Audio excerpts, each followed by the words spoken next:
Hi, I'm Doug, and here's the story of Dance in Sync.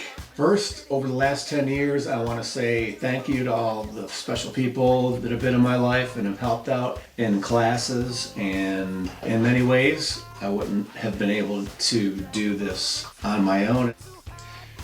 Story of Dance in Sync starts with a special lady, dear friend, late friend Connie Buss, who had the gift of dance in her blood. I can't say I had that, but she did, and I walked into her line dance class back in 2009 at Kensington Church in Troy. And I remember, everybody had their first day line dancing at one point. And I remember when I finally could dance off C all the way through without even thinking about it and just kind of like going with the music and feeling it. I thought it was hot.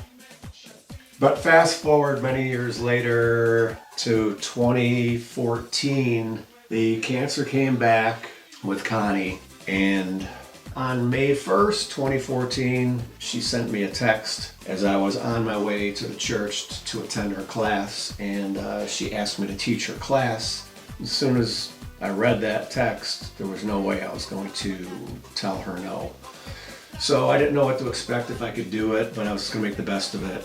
And that's what happened. I taught that class. And of course, our hopes were, we had seen her beat the cancer before. So our hopes were that she would recover and then that this would be temporary. And it didn't happen that way. It was like one step forward and two steps back. And she didn't recover from that. And what she saw in me, I don't know, but she definitely saw something because I didn't know I could do this. It became my goal to keep her classes going. That was 2014, June of 2014 when she passed, and I was still in the mortgage business, still working with the guys with the disabilities that I mentioned, and then in 2015, I had done some thinking, planning, and calculating, and ended up leaving the mortgage business after growing the classes to a certain point. So the first couple years of me teaching, it was the beginner and intermediate classes at Kensington Troy. It was the progressive class on Saturdays at Kensington Orion, which was added later. And then there was the Tuesday class. So those Tuesday classes kind of changed every 2 years. We were at the island for 2 years.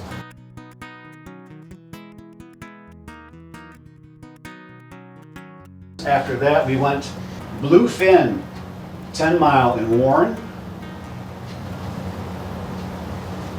Here's a few from Danny J's in downtown Utica. Now, of course, like with everything, COVID blew everything up. Dancing ceased. In fact, I remember we were at Joey B's, and we were gearing up for a St. Patrick's Day party, and of course, the bars, that's their Christmas. Before St. Patrick's Day weekend, Governor shut everything down at that point, so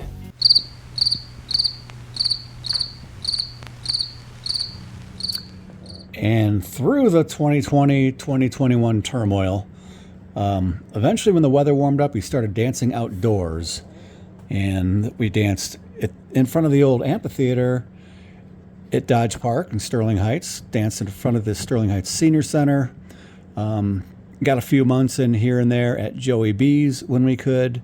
And then in late May of 2021 is when we started dancing at Grant Park in Utica. And here late in August of 2024, we are still enjoying Tuesdays at Grant Park, loving that. And then in September of 2021, I started getting my income rolling again with indoor dancing for the city of Sterling Heights through Parks and Rec. Main Street Billiards started that same month on Thursdays. And then the next month in October is when the Roundup opened back up again in the Saturday morning class. And that's pretty much how my schedule is today. So in May at Grant Park, we celebrated the 10-year anniversary of Dance in Sync. That was a great time and a great celebration. Just wonderful people being there and supporting. Some photos from that. And also, I wanted to mention a big part of Dance in Sync has been the special events, the themed dances, whether they're at one of our line dance venues or actually at one of the local halls or venues or barns in the area. There's just so many memories that have been made and great times over the years. I hope to do some more of those here soon. So just thank everybody for your participation again. And here's a wrap up on this video. And I just thank everybody who participates and supports me. It's a blessing for me to do this. I don't know how much more I have in me, but it's the smiles and seeing the joy that comes out of it that motivates me. Hopefully I can keep seeing that good energy. And I'll stay motivated to continue doing this. God bless.